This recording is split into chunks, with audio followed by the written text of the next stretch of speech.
Hello everyone. Start off by combing the hair into place and then section off the top of the head, make a braid out of it and roll it up into the shape of a bun. Add a rubber band to fasten it in its place. Divide the bottom of the hair into two portions and then make a braid out of it. Using your fingers, loosen the sides of the braid. Once you reach the bottom, add a rubber band to it. Once you are done with it, add a bow to the top.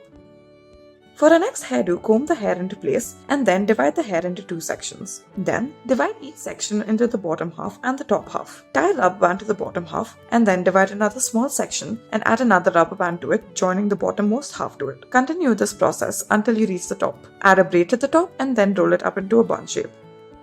For our next hairdo, start off by tying a ponytail. Divide this ponytail into two parts. Make a hole in one of the parts and then insert the other portion through it. Tie a rubber band once you are done with this. Keep repeating this step. Make sure that you use decorative rubber bands. This will make it look all the more better. Tie a rubber band once you reach the base.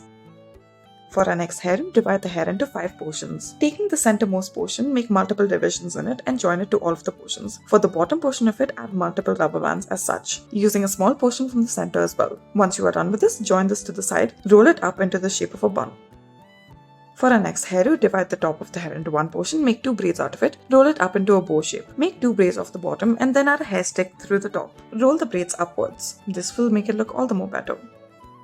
For our next hairdo, start off by tying a ponytail. Roll this ponytail and then make it into a bun. Once you are done with this, add a rubber band to it. It may be a decorative rubber band. We have chosen to add a bow. This is what it should look like once you have adjusted it. You may also use a clip.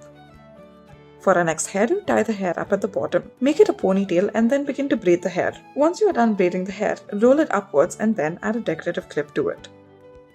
For our next hairdo, divide the hair into 3 portions. For the bottom, make multiple divisions out of it, braid it and then tie it up to the top. Make 2 braids on the side. After you are done with this, roll it up and make a bun-like shape. You may also add a decorative clip once you are done. You may also add a decorative rubber band if that is more convenient. Thank you for watching.